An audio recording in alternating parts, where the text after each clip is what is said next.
the Music Theory Lady. Hi guys, welcome back to the Music Theory Lady. Today we're talking about the basics of notation. So we're going to be talking about ledger lines and grand staff.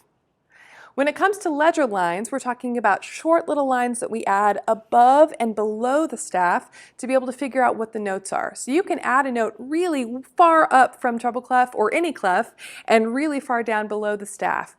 But you won't be able to count those lines and spaces unless you add those short little ledger lines.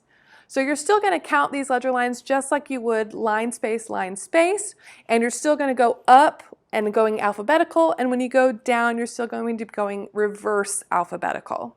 So here's some examples you can see of some ledger lines way far above the staff and way far below the staff. Notice that you really only need ledger lines up to the note that you need to find. You don't have to add any lines past that note because that's just superfluous. You don't need any of that extra stuff, just up to the note that you need. Then we're going to talk about middle C. Middle C is the C that's the closest to the middle of the piano. Here it is, you can see in treble clef, it's actually one ledger line below treble clef, and then you can see it in bass clef, it's one ledger line above bass clef. So you've always got to know where middle C is. It's sort of like our anchor for all other notes. So if you can know what it looks like in treble clef and what it looks like in bass clef, you're up to a good start. Then we're going to talk about grand staff.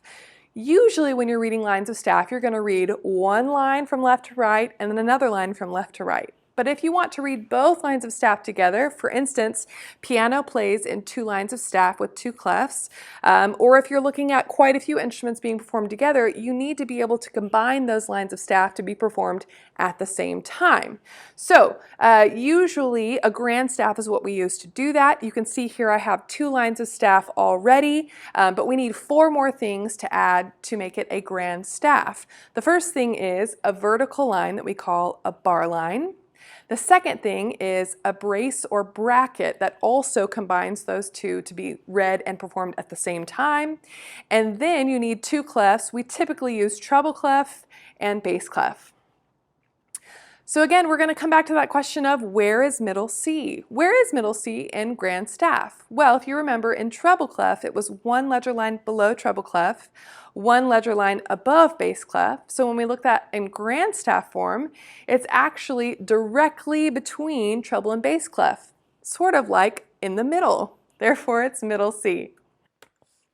So when it comes to bar lines divide staff into measures. And a measure is the space between two bar lines. So this is kind of how we organize music, so it's a little bit easier to reference the music or study the music, and it kind of helps you find your way like a bookmark. A double bar line at the end of the music is how we either split the music into sections or actually have a the end to it. If it's a skinny double bar line, it's usually the end of a section, some kind of change is happening in the music that's drastic, or if you have that thicker line at the very end, it means it's the absolute end of the piece. As you can see, the bar lines in grand staff connect all the way from the very top of the top line of the staff all the way to the bottom line of the bottom staff. So that's another way that we can connect those two lines of staff to make them into the grand staff. All right, we're going to talk about the piano, but before we can talk about the piano, you need to understand half steps and whole steps. A half step, otherwise known as a semitone, is the smallest interval in Western music, and it's like on the piano, I'll show you on my piano here, down here, on the piano movement from one key to the very next key without skipping any keys in between. So for instance, if I go from this white key to this white key, I haven't skipped any keys because there are no keys in between the two. However, if I try to go from this white key to this white key, I haven't gone a half step, I've gone more than a half step because there's this black key in between. So a half step is always to the very next key without skipping any in between.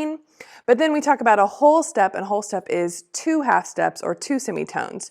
So that's where you would skip one key in between. So for instance, here's this note, and I go up one half step and up another half step, and so from this white key to this white key is a whole step. Notice that there are different groupings on the piano. You've got different pairs of the black keys. You've got 2 black keys, 3 black keys, 2 black keys, 3 black keys, all the way up and down the piano. If you find a group of 2 black keys, the note just to the left is going to be C every single time. So there's a C, here's another group of 2, there's a C, here's another group of 2, there's a C, so on and so forth, all the way across the piano. And then all of the white keys are normal letter names, and within the musical alphabet, that means A, B, C, D, E, F, G, and then restarting at A. So if I fill those in on my piano down here, I've got D, E, F, G, A, B, and then we come back to C. So then you can just fill in the rest of the piano so that you know those keys. And that's it for today, you guys. Thanks for watching, and as always, remember to subscribe. Bye!